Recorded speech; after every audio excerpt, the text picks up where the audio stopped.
At long last, the day has come when I don't have to see your face anymore. Freeloaders who just eat without working should get out. You should be thankful for being allowed to be a freeloader all this time. Understood? I won't come back. Thank you for everything up to now. I quickly packed what I needed and left my in-laws' place where I had been living for many years. My mother-in-law looked very pleased as she watched me leave. However, only I know a certain sad truth. I know what's going to happen to this house. My name is Sarah. I'm 32 years old and I work from home. I've been married to my husband Alan for 5 years. We had a peaceful life as a couple, but things changed in our 4th year of marriage. My normally healthy father-in-law suddenly became ill and needed care. That's how we started living with my in-laws. I didn't agree with the idea of living with them so soon, but my husband is an only child with no other family for my in-laws to rely on. We ended up taking care of my father-in-law. I thought about quitting my job if it were necessary for his care, but based on my past performance, my company allowed me to continue working remotely. Trouble with my in-laws started right away. Yes, I experienced the so-called mother-in-law and daughter-in-law problem too. Sarah, hurry up and take care of the cooking and cleaning. How long are you going to be lazy and avoid your housework, mother-in-law? I'm working right now. What are you talking about?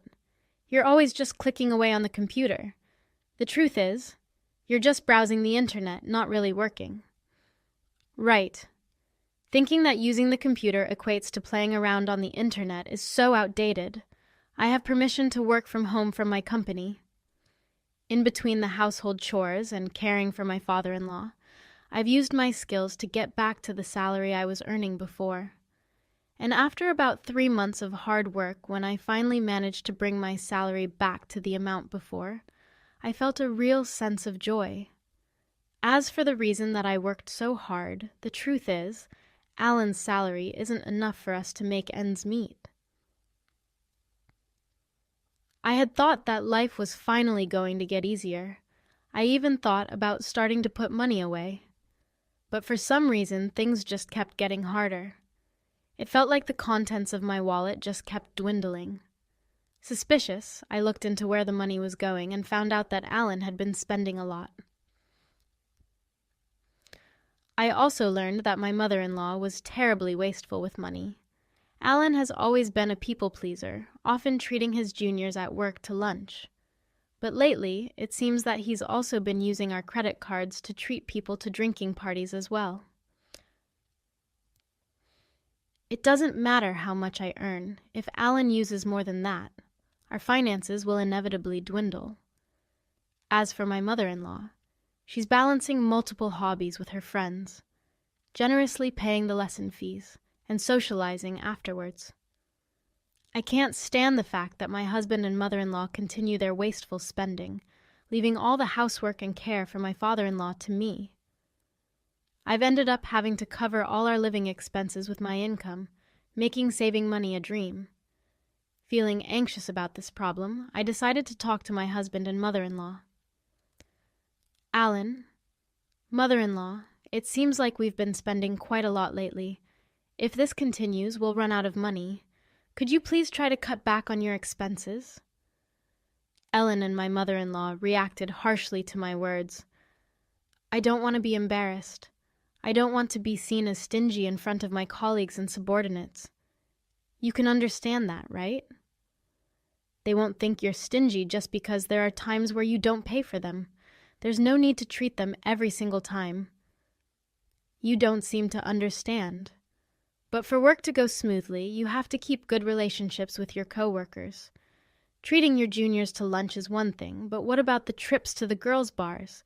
That has nothing to do with work, right? You just want to have fun, don't you? How dare you come home drunk and start talking about it even if no one asks you? That just means he has a more enjoyable time there than spending time with you. I'm glad that Mom understands, and she's right. And as for me, if I didn't go to my classes, I'd just be cooped up at home. I'm taking classes with my friends to enjoy the limited time I have left in this world. What a terrible daughter-in-law I have. All you do is the housework, and you don't earn anything, so you have no right to complain. Really, though, what is she thinking? A homemaker looking down on us from her high horse. I'm telling you, I'm working. I'm earning a steady income and contributing to this household. I'm also doing housework and taking care of father-in-law. Don't lie, working from home. You can't be earning that much. Mother is the one doing the living. Don't act so high and mighty for a part-timer. I was so appalled by what I was hearing I couldn't even reply. They didn't seem to understand that I was balancing the housework with caregiving, all while earning a steady income. Moreover, it seemed that my mother-in-law had told Alan that she was the one taking care of my father-in-law, making it sound like I was a homemaker who did nothing. There were several times when I thought about leaving that house. I did consider it, but the reason I ended up staying was because of my father-in-law. Ever since I got married, my father-in-law always treated me very kindly, unlike Alan and my mother-in-law. He always told me things like this. Sarah, I'm grateful to have a wonderful daughter-in-law like you. I'm sorry for everything, father-in-law. I don't find it hard to care for you. Why would you say that? Of course I feel bad asking you to take care of me like this, but more than that, I feel terrible about my wife and son. Everything's been left to you, and they do as they please, right? Yes, that's right. I realize that it's thanks to your hard work that our household finances are being kept afloat. Ellen's income alone wouldn't be enough to maintain this household, father-in-law. You knew all this time. It seemed that father-in-law had understood our family's situation for quite some time, and every time he received care, he would show his appreciation with heart-warming words. I truly loved such a father-in-law, and even came to enjoy caring for him. What would happen to this house if I left? I had anxiety about who would take care of my beloved father-in-law, so I decided to be the one to provide proper care until he passed away. A year later, my father-in-law left this world. During the funeral for my beloved father-in-law, I couldn't stop the tears. Sarah, why are you crying so much? What? Father-in-law has passed away. Isn't mourning like this natural? I've been his caregiver all this time. My response seemed to infuriate my mother-in-law. You make it sound as if I never took care of him at all.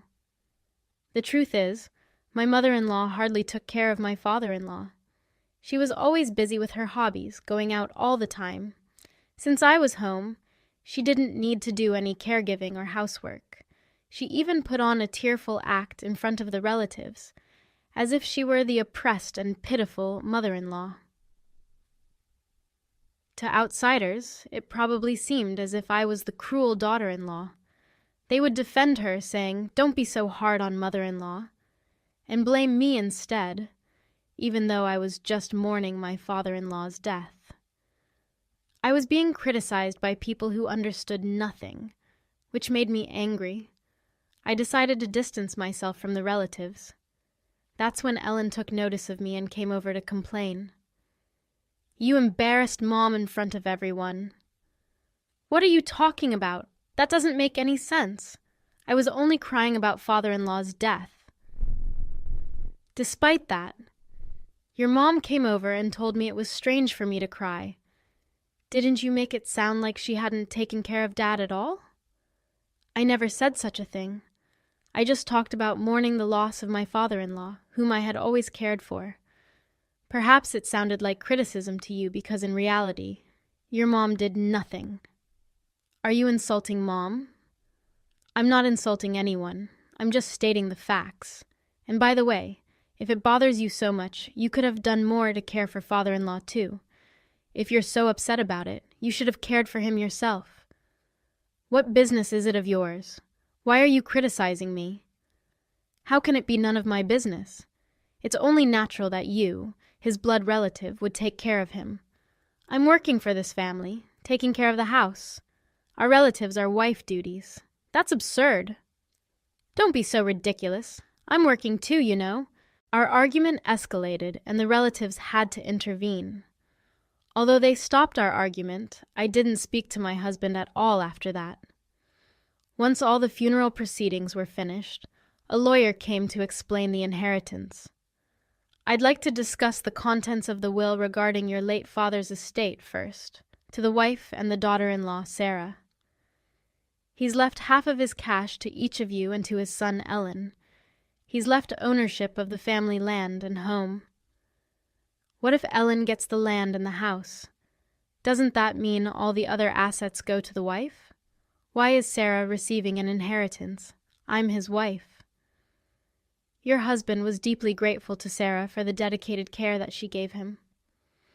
He wanted to give her part of the inheritance as a sign of his gratitude. As this is the decision he made, it cannot be changed.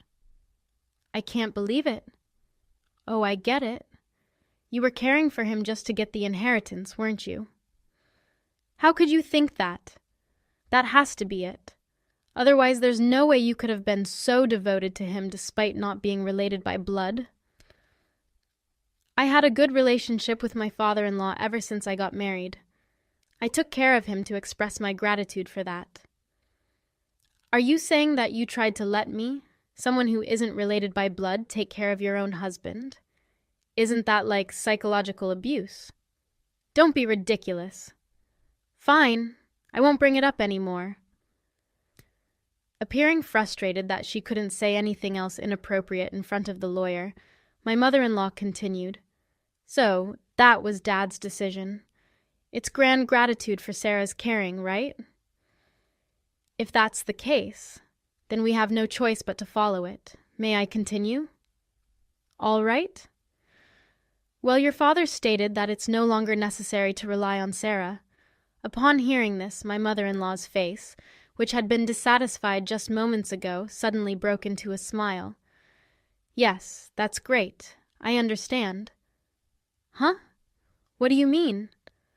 My mother-in-law seemed pleased, but my husband was confused.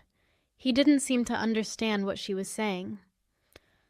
So in the end, Sarah's inheritance is nothing more than severance pay.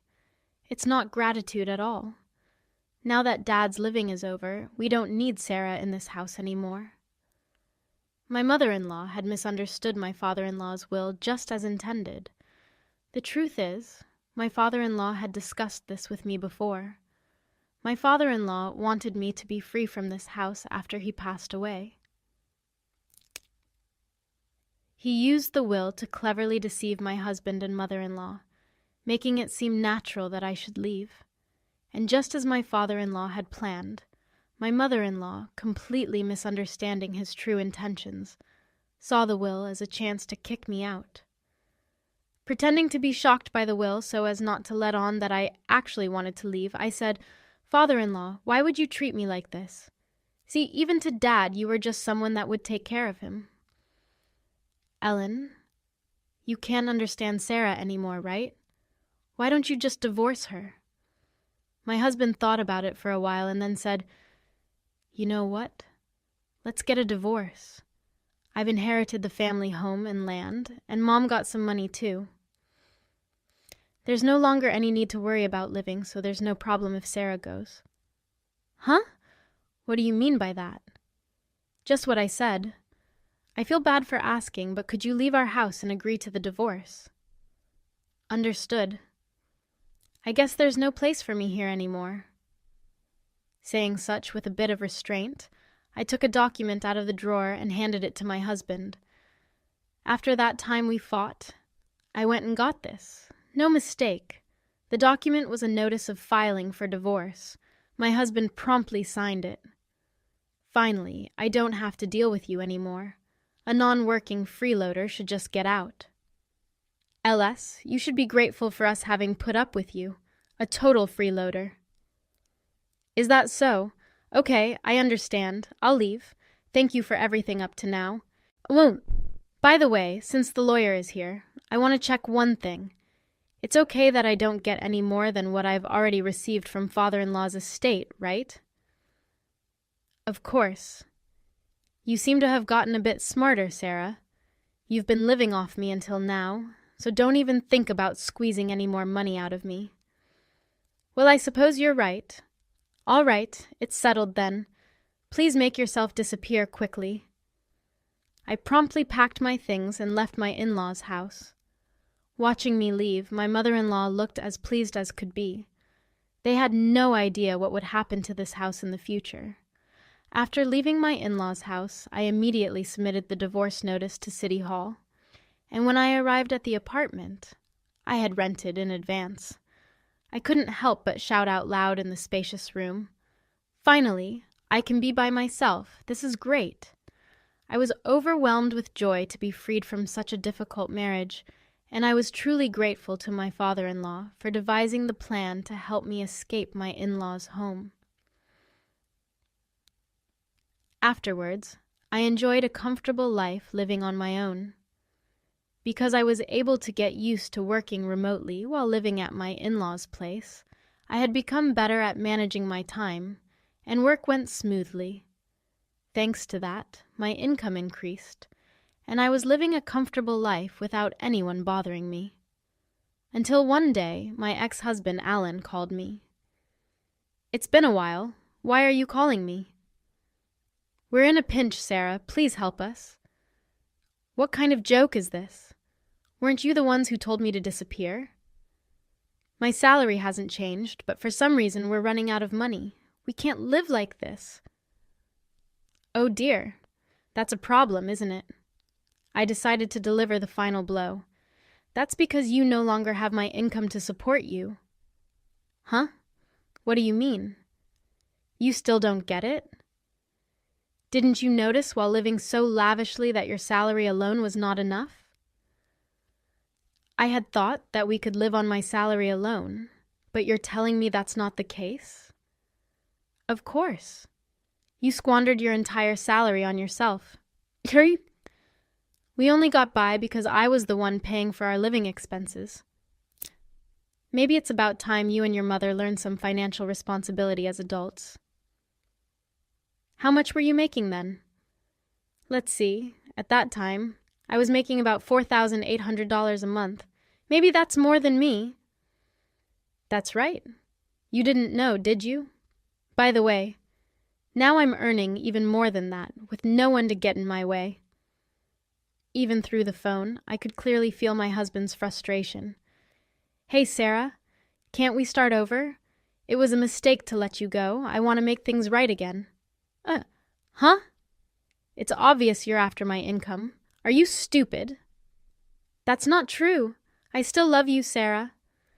"Don't be ridiculous. I never want to see your face again. By the way, what happened to the inheritance your mother received?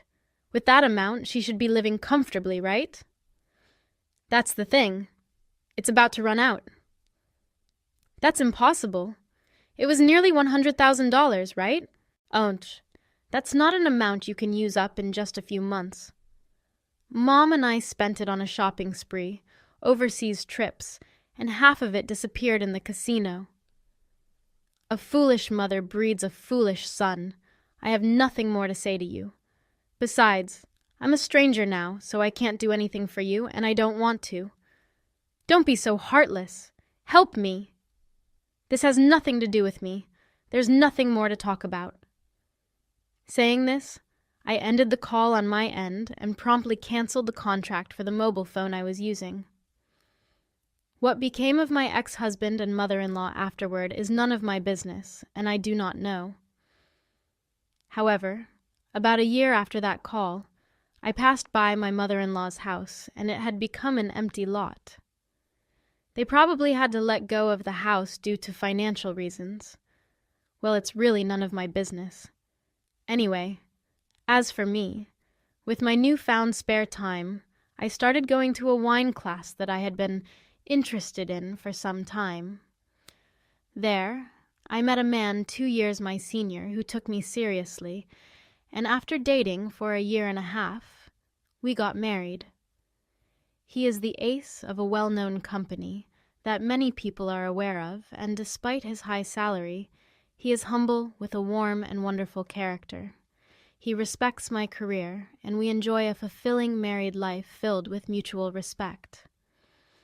These days, I feel that maybe all this retribution was a gift from my father-in-law.